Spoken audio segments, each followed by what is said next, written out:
Friends आज આપણે જે સમ વિશે સમજૂતી મેળવવાની છે એ થોડોક અલગ સમ છે તો ખાસ સમજવામાં ધ્યાન આપવું તો જોઈ શકો છો તમારી સ્ક્રીન ઉપર આપણે આગળના લેક્ચરમાં ઉદાહરણ નંબર 6 વિશે સમજૂતી મેળવી હતી। આજે 7 નંબરનું ઉદાહરણ છે એના વિશે સમજૂતી મેળવવાની છે। તો સુરેખ સહસંબંધના પ્રકરણનું ઉદાહરણ 12મું છે। એ ઉદાહરણ પરથી આપણે નિયત સંબંધ રેખા મેળવવાની છે અને જ્યારે વેચાણ 3 કરોડ હોય એટલે કે x બરાબર કેટલા હોય 3 હોય ત્યારે નફાનું અનુમાન મેળવો तो કેટલો નફો થતો હોય એ આપણે મેળવવાનું છે। તો દાખલાની ગણતરી પહેલા આપણે રકમ જે છે એ જોઈ લઈએ। તો ઉદાહરણ નંબર 12 આ રહ્યું આપણું। એની અંદર જુઓ તો 1.6 2.2 1.9 વેચાણ આપ્યું છે કરોડમાં નફો આપ્યો છે એ 4200 1000 એટલે કે જે આપેલો છે એ કિંમતો દર્શાવેલી છે 1.6 કરોડનું હોય અને 4,20,000 રૂપિયા હોય તો એ નફો છે। 1.6 કરોડનું વેચાણ ને 4,20,000 આને વાંચી શકાય છે બરાબર। તો એવી રીતના દરેક માટે વાંચી શકાય છે। એમાં તમને એમ કીધું જ્યારે વેચાણ 3 કરોડ હોય તો ત્યારે કેટલો નફો થાય બરાબર। તો આ રકમ આ લેવાની છે પણ આપણે નિયત સંબંધ રેખા મેળવવાની। તો આ અલગ આવ્યું આ પોઈન્ટની અંદર આપ્યું હોય અને મોટી કિંમતો હોય બરાબર। તો ખાસ વિડીયોને અંત સુધી જુઓ કારણ કે તમને આના આ દાખલો પૂરો થાય આપણો સમ એટલે તમને આની જેવા સમ આપવાનો છું। તો જોઈએ કેવી રીતના દાખલાની ગણતરી થાય છે। તો સ્ક્રીન ઉપર જોઈ શકો છો મેં અહીંયા રકમ જે હતી એ આપણે નોંધીને રાખેલી છે। તો શરૂઆત જે આપણું સ્ટેપ હતું એ પ્રમાણે જ કરવાની છે। પહેલું તો દાખલાની અંદર નિયત સંબંધ હોય ને એટલે x બાર ને y બારની જરૂર પડે। તો સિગ્મા x મેળવવો પડે x માટે અને સિગ્મા y મેળવવો પડે y માટે। તો સિગ્મા x એટલે x નો સરવાળો તો આ આવે છે 18 y એટલે y નો સરવાળો આ બધાનો શું કરવાનો છે ટોટલ તો એ આવશે 50,500 મળી ગયા। હવે શું મળશે આપણને x બાર સિગ્મા x ના છેદમાં n x છે 18 અને n છે એ કેટલા છે અવલોકનોની સંખ્યા 9 ગણીએ એટલે તો ભાગ્યા કરો એટલે તમને અહીંયા મળશે x બાર 2। એવી જ રીતના y બાર સિગ્મા y ના છેદમાં n સિગ્મા y મળ્યા હતા આપણને 50,500 ભાગ્યા 9 એટલે અહીંયા આવશે 5,611.11 આ તમારો y બાર મળી ગયો। હવે એના ઉપરથી શું મેળવવાનું છે મોટી કિંમત હોય અને અપૂર્ણાંક હોય ત્યારે કઈ રીત વાપરવાની કીધી છે। પહેલાં તો હું સૂત્ર મૂકી દઉં નિયત સંબંધ રેખાનું y કેપ બરાબર a પ્લસ bx બરાબર। ત્યારબાદ b મેળવવું છે તો b મેળવવાનું સૂત્ર કઈ x વાળું x માઇનસ x બાર વાળું કે uv વાળું સરસ uv વાળું આવશે કારણ કે અહીંયા અપૂર્ણાંકમાં જે ચલની કિંમતને મોટી છે બરાબર। તો uv વાળું n સિગ્મા uv માઇનસ કાઉન્સમાં sigma u into sigma v છેદમાં n સિગ્મા u નો સ્ક્વેર માઇનસ કાઉન્સમાં સિગ્મા u નો હોલ સ્ક્વેર આ સૂત્ર। હવે આના મદદથી આપણે કિંમતો મેળવીએ કયું sigma uv sigma u v તો અહીંયા xy હતું તો આપણે u અને v માં કન્વર્ટ કરવું પડશે બરાબર મેળવવું પડશે u અને v ની કિંમત। તો x માટે u બરાબર x માઇનસ a છેદમાં અહીં શું આપણે મૂકશું cx y બરાબર v બરાબર y માઇનસ b છેદમાં cy। તો અહીંયા આપણે આગળ શીખી ગયા છીએ કેવી રીતના કિંમત મૂકવાની છે। a બરાબર ધારવાનું થાય બરાબર ને તો a બરાબર હું ધારું છું અહીંયા 2 બરાબર પછી b બરાબર એ ધારવાનું થાય એ કેમાંથી ધારવાનું છે y માંથી અથવા તો કોઈ પણ કિંમત ધારી શકો છો મધ્યકની આજુબાજુની ચોક્કસ કિંમત ધારી તો હું એ અહીંયા ધારું છું 5600 કેટલા ધાર્યા a બરાબર 2 ધાર્યા અને b બરાબર 5600। હવે cx છે ત્યાં હું ધારું છું ભાગાકારમાં 0.1 તો મેં તમને આગળ જણાવ્યું હતું કે જ્યારે પોઈન્ટની અંદર કિંમત હોય ત્યારે ભાગાકારમાં કેટલા મૂકવાનું થાય 0.1 બરાબર ભાગાકારની અંદર પોઈન્ટ દૂર કરવા માટે આપણે એ કરીએ છીએ।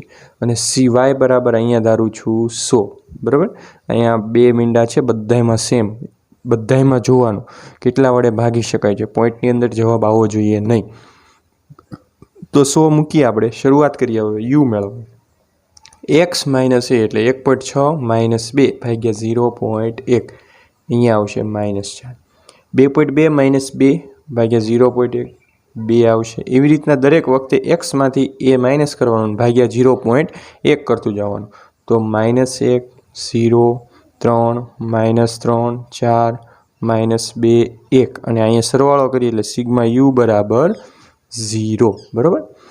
સિગ્મા v મેળવીએ એવી રીતના y કેટલા છે 4200 એમાંથી b કેટલા ધાર્યા હતા 5600 માઇનસ કરો અને ભાગ્યા 100 કરો એટલે અહીંયા આવશે 14 5500 - 5600 -1 6000 - 5600 / 100 4 6 એવી રીતના આગળ બધી કિંમતો કરવાની છે, માઇનસ અને ભાગાકાર. તો -6 અને -11. હવે આનો સરવાળો કરીએ એટલે આપણને મળશે સિગ્મા વી. તો સિગ્મા વી આવે છે આપણો 1 સરવાળો બાદબાકી કરતા, બરાબર. હવે યુ અને વીનો શું કરવાનું છે? ગુણાકાર. તો અહીંયા પહેલામાં નિશાનીમાં ધ્યાન રાખવાનું છે. અહીંયા આવશે -2 4 ને -4 0 15 21 12 12 11 અને આનો સરવાળો સિગ્મા યુવી એ તમારો થાય છે 121, બરાબર. તો સિગ્મા યુનો સ્ક્વેર કરીએ તો આ યુ છે જે આપણો, બરાબર. તો એનો શું કરવાનો છે? વર્ગ કરવાનો છે. તો 4 ગુણ્યા બરાબર કેલ્સીમાં કરશો એટલે આવશે બધી કિંમત. અને ડાયરેક્ટ ફટાફટ આવડે તો તમે મૂકી શકો છો. 9 ચોકે 16 2નો વર્ગ 4 ને 1નો વર્ગ 1 સિગ્મા યુનો સ્ક્વેર એટલે આનો ટોટલ, બરાબર. આ બધાનો સરવાળો એટલે સિગ્મા યુનો સ્ક્વેર એટલે એ આવશે અહીંયા 60. તો બધી કિંમતો વિદ્યાર્થી મિત્રો આપણને અહીંયા મળી ગઈ છે, બરાબર. તો એની મદદથી હવે આપણે શું કરવાનું છે? તો કે હવે જે આપણે સૂત્ર છે બી મેળવવાનું એની અંદર કિંમતો મૂકવાની છે, બરાબર. આ સૂત્રની અંદર તો મૂકીએ આપણે. n બરાબર 9 હતા. સિગ્મા યુવી મળ્યા કેટલા? 121 મળ્યા. સિગ્મા યુ છે 0, વી છે 1, n બરાબર 9.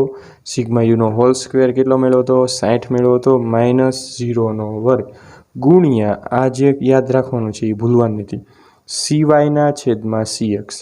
આ ભાગાકારમાં લઈએ ને અહીંયા આપણે, બરાબર. તો અહીંયા ગુણાકારમાં સૂત્રમાં મૂકવાનું. જો ન લીધું હોય તો મૂકવાનું થતું નથી. જે આપણે આગળના સમ જે વિદ્યાર્થી મિત્રો શીખ્યા ને એની અંદર સમજૂતી મેળવી હતી, બરાબર. તો CY છે SO છે અને CX 0.1 ગુણાકાર કરીએ.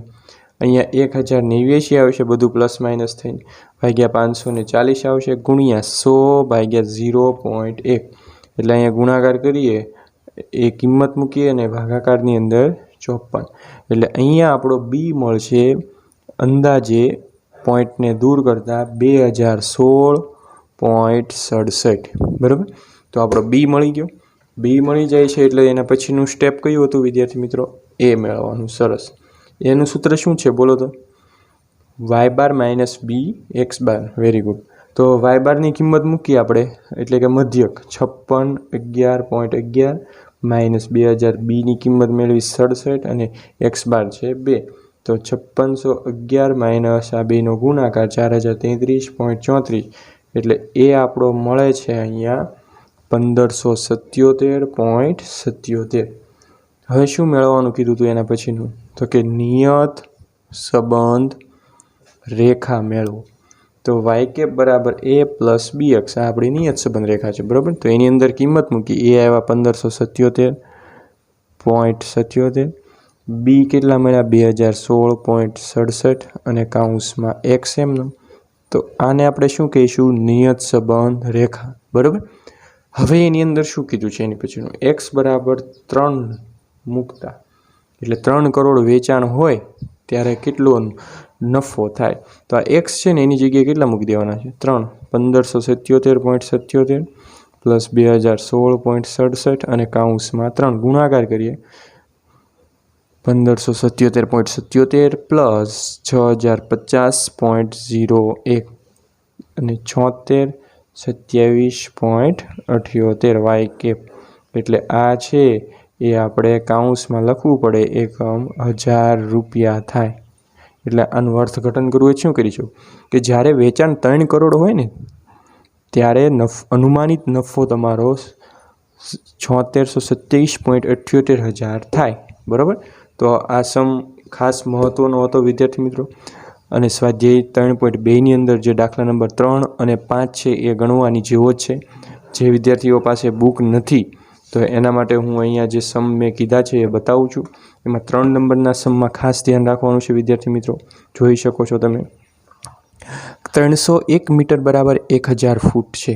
આ ફૂટમાં આપેલું છે, બરાબર. 305 મીટર બરાબર 1000 ફૂટ. તો એની અંદર જવાબ મેળવવામાં ખાસ તમારે 1 એકમ બરાબર 305 મીટર લીધેલું છે તો એ ખાસ ધ્યાન રાખવાનું છે વિદ્યાર્થી મિત્રો, બરાબર. એમાં ભૂલ થવાની શક્યતા રહે છે એટલે એ ભૂલ થવી જોઈએ નહીં. એક આ સમ અને 5 નંબરનો તમે જોઈ શકો છો અહીંયા. જુઓ પોઈન્ટની અંદર છે ને કિંમત, એટલે યુવીવાળી રીત આવશે. થઈ ગયો આની જેવો જ સમ. તો આ બંને જે સમ છે એ પ્રેક્ટિસમાં ગણવા, સોલ્વ કરવા. નો ખ્યાલ આવે તો ક્વેશ્ચન પૂછો. તો વિડીયોને અંત સુધી જોવા બદલ આપનો આભાર.